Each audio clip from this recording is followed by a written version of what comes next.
Hello and welcome to the geo politics UPSC. Recently आप सब ने सुना होगा कि ब्रिक्स का विस्तार होने जा रहा है, उसमें और भी मेंबर्स कंट्रीज जोड़े जा रहे हैं और इसी को लेकर के एक न्यूज आई थी कि इस साल जो ब्रिक्स का समिट होगा साउथ अफ्रीका में, उसी समय चीन ये प्रस्ताव रख सकता है कि सऊदी अरेबिया और ईरान जैसे देशों को ब्रिक्स में शामिल किया जाए। और इसको लेकर के भारत और ब्राजील ने विरोध जताया था कि ऐसे देशों को ब्रिक्स में शामिल नहीं किया जाना चाहिए। ब्रिक्स एक इमर्जिंग इकोनॉमीज का ग्रुप है और ये देश कोई इमर्जिंग इकोनॉमीज नहीं है। और इस न्यूज को लेकर के पूरी दुनिया में बहुत सारे आर्टिकल्स पब्लिश किए जा रहे थे। खास तौर से वेस्टर्न मीडिया इस न्यूज को लेकर के बहुत सारे आर्टिकल्स पब्लिश कर रहा था और उसमें वेस्टर्न मीडिया ये बता रहा था कि किस तरीके से इंडिया और चाइना की राइवलरी ने ब्रिक्स को डिवाइड कर दिया है और ब्रिक्स जो एक पोटेंशियल थ्रेट हो सकता था वेस्ट के लिए, इंडिया चाइना की राइवलरी की वजह से अब नहीं रहा। और इसी को लेकर के ब्लूमबर्ग ने एक आर्टिकल पब्लिश किया था जो ये था कि this club is not big enough for both India and China. Tensions between the Asian rivals will likely prevent the BRICS bloc from ever posing a coherent challenge to the West। यानी ये जो Asia के दो बड़े rivals हैं और इनके बीच में जो टेंशन चल रही है, इससे एक बात सिद्ध हो जाती है कि यदि ऐसा ही चलता रहा तो भविष्य में ब्रिक्स वेस्टर्न कंट्रीज के लिए पोटेंशियल थ्रेट नहीं बन सकता है। तो वेस्टर्न मीडिया में इस न्यूज को बहुत ज्यादा डिस्कस किया जा रहा था और इसी को लेकर के चाइनीज सरकार का माउथ पीस जो ग्लोबल टाइम्स है, उसने भी कई सारे आर्टिकल्स पब्लिश किए हैं और इस तरीके से ग्लोबल टाइम्स वेस्टर्न मीडिया को एक जवाब देने की कोशिश कर रहा था। और आप यहाँ पर ग्लोबल टाइम्स का एक आर्टिकल देख सकते हैं जिसको ग्लोबल टाइम्स टीम ने तैयार किया, यानी इसका मतलब है ये चाइनीज सरकार के ही विचार है और जिसमें लिखा है कि attempt to sow discord between China India won't impact BRICS cooperation. यानी जो दिखाया जा रहा है वेस्टर्न मीडिया के तरफ से कि चाइना और इंडिया के बीच में बहुत सारे समस्याएं हैं, बहुत टेंशन है, बहुत कलह है, लेकिन इन सब के बीच जो ब्रिक्स का कोऑपरेशन है, जो ब्रिक्स का फंक्शनिंग है, वो चलता रहेगा। इससे ब्रिक्स के ऊपर कोई इम्पैक्ट नहीं पड़ेगा। तो डिस्कस करते हैं इस टॉपिक को डिटेल से, लेकिन आगे बढ़ने से पहले आप सभी के लिए एक प्रश्न है और यह प्रश्न भारत के स्ट्रेटेजिक ऑयल रिजर्व के संबंध में है और इसको लेकर के कुछ स्टेटमेंट्स दिए गए हैं और उन स्टेटमेंट्स में से आपको बताना है कि कौन से स्टेटमेंट सही है। और उनमें से पहला स्टेटमेंट है कि भारत का जो स्ट्रेटेजिक ऑयल रिजर्व है वो मिनिस्ट्री ऑफ डिफेंस के अंडर में आता है। और दूसरा यह है कि पेट्रोलियम ऑयल्स को, क्रूड ऑयल्स को स्टोर करने के लिए जो फैसिलिटी बनाई जाती है उसमें जो साल्ट कैवर्न बेस्ड स्टोरेज होता है वो एक्सपेंसिव होता है, कॉस्टली होता है comparison to rock cavern based. मतलब पेट्रोलियम ऑयल को जमीन के अंदर स्टोर किया जाता है और यह दो तरीके से किया जाता है। पहला बनाया जाता है नमक के पहाड़ों के अंदर और दूसरा पत्थर के पहाड़ों के अंदर। तो स्टेटमेंट यह है कि नमक के पहाड़ वाले जो स्टोरेज फैसिलिटी होते हैं उनको जो बनाने का खर्चा आता है वो ज्यादा होता है पत्थर के पहाड़ों में बनाए जाने वाले स्टोरेज फैसिलिटी से। तो ये दो स्टेटमेंट है और आपको बताना है कि इन दोनों में से कौन कौन से स्टेटमेंट सही हैं। आप अपने उत्तर को कमेंट बॉक्स में देने का प्रयास कीजिएगा। इस प्रश्न का उत्तर मैं वीडियो के अंत में दूंगा।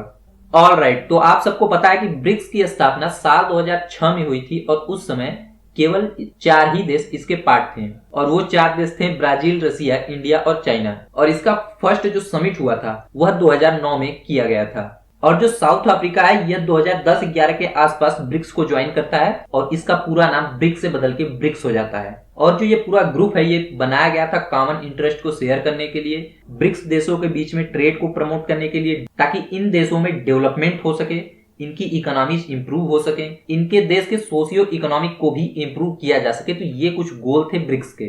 तो इस तरीके से ब्रिक्स फंक्शन करता था और हर साल ब्रिक्स मेंबर देशों के बीच इसकी एक हाई लेवल मीटिंग की जाती है और यह जो मीटिंग है यह इस साल आयोजित की जाएगी साउथ अफ्रीका में, जहां पे ये बताया जा रहा था कि ब्रिक्स को एक्सपेंड करने के लिए चाइना प्रस्ताव रख सकता है और ब्रिक्स में सऊदी अरेबिया और ईरान जैसे देशों को शामिल करने के लिए चाइना पुश कर सकता है। लेकिन इससे पहले ये न्यूज आई कि इंडिया और ब्राजील इसको अपोज कर रहे हैं, इसको लेकर खुश नहीं है, क्योंकि ब्रिक्स का जो पूरा स्ट्रक्चर है वो एक है इमर्जिंग इकोनॉमीज को लेकर के, कि ब्रिक्स एक इमर्जिंग इकोनॉमीज का एक ग्रुप है।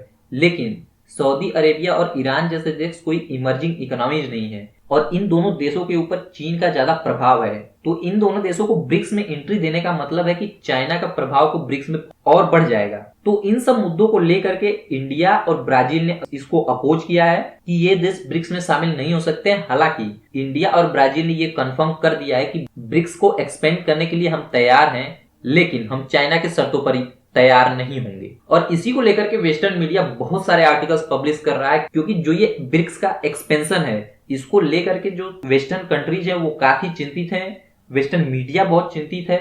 आप सबने देखा होगा कि वेस्टर्न मीडिया ब्रिक्स की बहुत ज्यादा बात करता है, बहुत ज्यादा इसके बारे में आर्टिकल्स पब्लिश किए जाते हैं, लेकिन जैसे संघाई कोऑपरेशन ऑर्गेनाइजेशन हो गया या अन्य तरीके के चाइना लेड ग्रुप हो गए, उनकी बात नहीं की जाती है, उनको वेस्टर्न मीडिया कवर नहीं करता है। लेकिन सबसे ज्यादा कवरेज जिस ग्रुप को मिलती है वो है ब्रिक्स, क्योंकि ब्रिक्स को वेस्टर्न कंट्रीज अपनी हेजेमनी के लिए एक पोटेंशियल थ्रेट के रूप में देखते हैं। और यह जो ब्रिक्स देशों के बीच में डिवाइड है, इसको लेकर वेस्टर्न मीडिया का कहना है कि ये जो इंडिया और चाइना के बीच में राइवलरी है, इंडिया और चाइना के बीच में जो रिलेशंस इस टाइम चल रहे हैं, ये उसी का प्रभाव ब्रिक्स में देखने को मिल रहा है कि ब्रिक्स ठीक से फंक्शन नहीं कर पा रहा है। क्योंकि आप सबको पता है कि मई 2020 में चाइना ने लद्दाख सेक्टर में यूनिलैटरली स्टेटस क्वो को चेंज करने का प्रयास किया था, जिसमें भारत के 20 जवान वीर गति को प्राप्त हो गए थे। और ये जो भारत के प्रति चाइना का होस्टाइल रवैया है, इसको लेकर के भारत बिल्कुल भी खुश नहीं है, क्योंकि चाइना एक डायरेक्ट सिक्योरिटी थ्रेट पैदा करता है इंडिया के लिए। और आप सबको पता है कि चाइना विस्तारवाद की नीति को फॉलो करता है और वह इसका इस्तेमाल भारत के खिलाफ भी समय समय पर करता रहता है। और इसको लेकर के भारत में बहुत ज्यादा चिंता है, और इसीलिए भारत ने एक बार फिर क्वाड ग्रुप, जो कि एक डेड ग्रुप हो गया था, उसको फिर से एक्टिवेट किया है, जिसमें इंडिया, जापान, ऑस्ट्रेलिया और अमेरिका मिल करके चाइना से निपटने की रणनीतियां बनाते हैं। हालांकि यह कोई मिलिट्री अलायंस नहीं है, लेकिन फिर भी ये चारों देश मिलिट्री एक्सरसाइजेज करते हैं। ये चारों क्वाड देश मालाबार नेवल एक्सरसाइज करते हैं, इकोनॉमिक्स पर बात करते हैं, हेल्थ पर बात करते हैं, सप्लाई चेन पर बात करते हैं, रिन्यूएबल एनर्जी पर बात करते हैं। और इन सब बातों को लेकर के ये प्रयास करते हैं कि किस तरीके से क्वाड चाइना से निपट सकता है, क्वाड चाइना की इस विस्तारवादी नीति के खिलाफ खड़ा हो सकता है। तो निश्चित तौर से भारत का चीन के साथ एक बहुत ही लंबा सीमा है और बहुत ही लंबे समय से एक सीमा विवाद चल रहा है। और चाइना की विस्तारवाद की नीति भारत के लिए अब तक का सबसे बड़ा खतरा पैदा कर रही है, क्योंकि आप सबको पता होगा कि पिछले 3 साल से भारत और चाइना की सेनाएं LAC पर खड़ी हैं। मिरर डिप्लॉयमेंट दोनों की तरफ से हुआ है,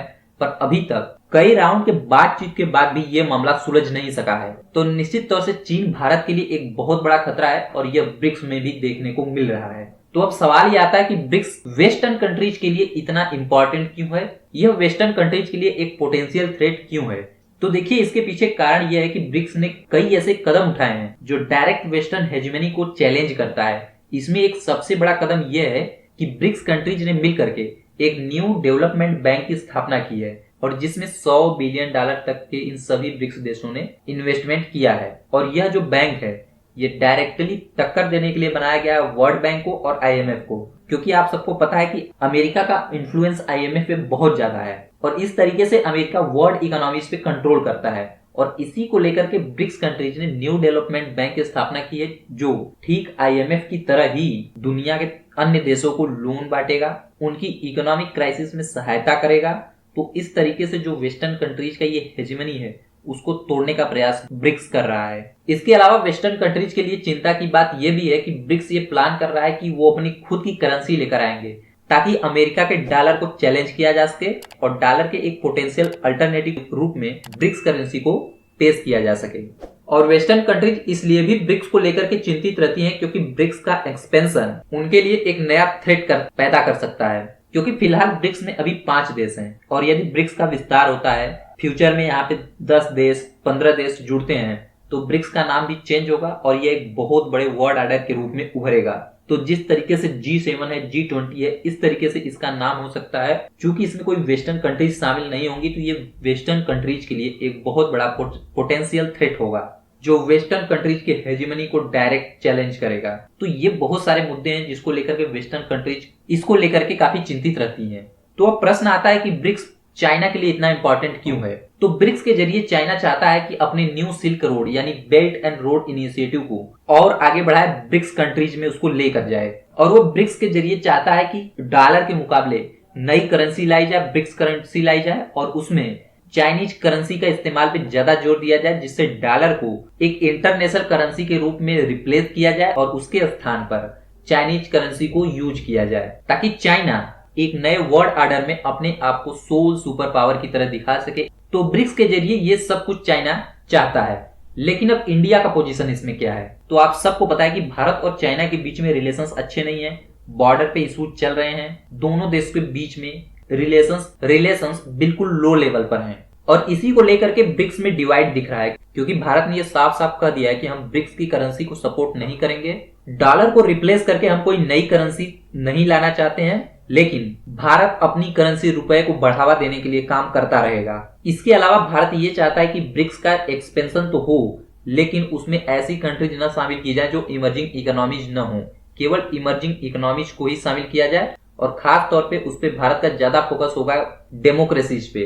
डेमोक्रेसी कंट्रीज को ब्रिक्स में लाया जाए ताकि चीन का प्रभाव ब्रिक्स से कम किया जा सके और उस पे भारत का प्रभाव बढ़े, क्योंकि अगर सऊदी अरेबिया और ईरान जैसी कंट्रीज आएंगी तो इनके ऊपर चाइना का प्रभाव बहुत ज्यादा है और इस तरीके से ये धीरे धीरे चाइना लेड ग्रुप होता जाएगा। तो यह भारत और ब्राजील जैसे देशों के लिए अच्छा नहीं है, क्योंकि ये दोनों देश डेमोक्रेसीज हैं और ये देश इस तरीके की व्यवस्था के साथ काम नहीं कर सकते हैं। और जो चाइना ब्रिक्स ग्रुप में अपने बेल्ट एंड रोड इनिशिएटिव को सपोर्ट कर रहा है, उसको बढ़ावा दे रहा है, भारत ने साफ साफ मना कर दिया है इसको सपोर्ट करने से, क्योंकि आप सबको पता है कि जो बेल्ट एंड रोड इनिशिएटिव है उसी के अंडर में चाइना पाकिस्तान इकोनॉमिक कॉरिडोर चलता है और यह पूरा इकोनॉमिक कॉरिडोर भारत की सॉवरेनिटी का उल्लंघन करता है। और यह पूरा प्रोजेक्ट भारत के जम्मू कश्मीर क्षेत्र से, जो कि फिलहाल के समय में इलीगली पाक ऑक्यूपाइड कश्मीर से हो करके गुजरता है। तो भारत बिल्कुल भी इस BRI प्रोजेक्ट को सपोर्ट नहीं करने वाला है, क्योंकि यह भारत की संप्रभुता का उल्लंघन करता है। और इसके अलावा भारत चाइना की करेंसी को भी सपोर्ट नहीं करेगा, क्योंकि यदि चाइना की करेंसी को भारत सपोर्ट करता है और चाइना की करेंसी फ्यूचर में डॉलर को रिप्लेस करती है, इस तरीके से चाइना पूरे वर्ल्ड फाइनेंसिस को, वर्ल्ड इकोनॉमी को कंट्रोल करने लगेगा, जो भारत के लिए अच्छा नहीं होगा। तो भारत चाइना की करेंसी को बिल्कुल सपोर्ट नहीं करने वाला है। और ये बात भी जरूर है कि चाइना दुनिया की दूसरी सबसे बड़ी इकोनॉमी है, लेकिन भारत चाइना को एज एक सोल सुपर पावर के रूप में कभी देखना नहीं चाहेगा, क्योंकि भारत चाइना की राइवलरी की वजह से चाइना भारत के लिए एक डायरेक्ट थ्रेट पैदा करता है और यह सिचुएशन भारत के लिए बहुत कंसर्निंग होगा, बहुत अलार्मिंग होगा। तो अब इन सब का कंक्लूजन क्या है? तो देखिए, निश्चित तौर से चाइना प्रयास करता रहेगा ब्रिक्स में अपने प्रभाव को बढ़ाने का, पूरी दुनिया में अपने प्रभाव को बढ़ाने का, अपने विस्तारवाद की नीति को आगे बढ़ाने का, लेकिन भारत और ब्राजील जैसे देश जो कि एक डेमोक्रेसी है, वो चाइना से बिल्कुल भी एग्री नहीं करेंगे और वो इस तरीके के नियमों का, इस तरीके के कदमों का विरोध करते रहेंगे, क्योंकि ये दोनों देश भारत और ब्राजील चाइना को मनमानी करने का खुला रास्ता दे नहीं सकते हैं, चाइना के विस्तारवाद को एक्सेप्ट नहीं कर सकते हैं। तो बिल्कुल वेस्टर्न मीडिया इस बात को लेकर के बहुत खुश है और वो बहुत सारे आर्टिकल्स पब्लिश कर रहे हैं इस न्यूज को लेकर के। तो अब हम आते हैं अपने प्रश्न के ऊपर। तो प्रश्न भारत के स्ट्रेटेजिक ऑयल रिजर्व के संदर्भ में था। तो पहला स्टेटमेंट ये था कि इंडिया का जो स्ट्रेटेजिक ऑयल रिजर्व है वो मिनिस्ट्री ऑफ डिफेंस के अंडर में आता है। तो पहला ऑप्शन बिल्कुल गलत है, क्योंकि जो इंडिया का स्ट्रेटेजिक ऑयल रिजर्व है वो पेट्रोलियम मिनिस्ट्री के special purpose vehicle Indian strategic petroleum reserve के अंडर में आता है। और जो दूसरा स्टेटमेंट है कि नमक की पहाड़ियों में बनाए जाने वाले स्ट्रेटेजिक ऑयल स्टोरेज रिजर्व ज्यादा एक्सपेंसिव होते हैं पत्थर की पहाड़ियों में बनाए जाने वाले स्टोरेज रिजर्व से, तो ये भी गलत है। जो पत्थर की पहाड़ियों में बनाए जाने वाले स्टोरेज रिजर्व होते हैं वो महंगे होते हैं, एक्सपेंसिव होते हैं कंपैरिजन टू जो नमक की पहाड़ियों में बनाए जाने वाले स्टोरेज रिजर्व होते हैं। और नमक की पहाड़ियों में बनाए जाने वाले स्टोरेज फैसिलिटी में पेट्रोलियम ऑयल को रख पाना सस्ता और सुरक्षित होता है, क्योंकि जो नमक होता है वो क्रूड ऑयल या पेट्रोल में घुलता नहीं है, इसलिए यह एक सस्ता और सुरक्षित मेथड है। तो ये जो दोनों स्टेटमेंट दिए गए हैं ये गलत हैं, इसलिए इस प्रश्न का सही उत्तर होगा option D, neither one nor two. तो ये था आज का वीडियो, फिर मिलेंगे एक नई वीडियो में, तब तक के लिए नमस्कार।